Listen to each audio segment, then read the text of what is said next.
महाराष्ट्र कामगार कल्याण मंडळ पुणे विभाग अंतर्गत गट कार्यालय कोल्हापूर कामगार कल्याण भवन इचलकरंजी येथे आरोग्य तपासणी शिबिराचे आयोजन करण्यात आले होते। यासाठी लोककल्याण ट्रस्ट व सेवा सदन निरामय हॉस्पिटल यांचे विशेष सहकार्य लाभले।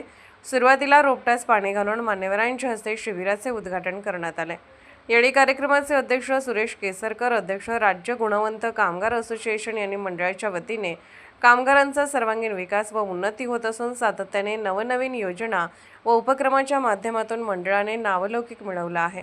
त्याचबरोबर यापुढील काळात अवयवदान व देहदान बाबत जनजागृतीपर व्याख्याने आयोजित करावीत असे सुचवले। या शिबिरामध्ये 157 महिला व पुरुषांनी सहभाग घेतला। यावेळी बीपी, शुगर, रक्त तपासणी, जनरल चेकअप, ईसीजी, डोळे तपासणी आदी तपासण्या करण्यात आल्या। स्थानिक अधिकारी संभाजी पवार, कल्याण निरीक्षक यांनी उपस्थित सर्वच मान्यवरांचे पुष्पगुच्छ देऊन स्वागत व प्रास्ताविक केले। तर कार्यक्रमाचे सूत्रसंचालन शाहीन चौगले, केंद्र महिला कल्याण सहायिका यांनी केले।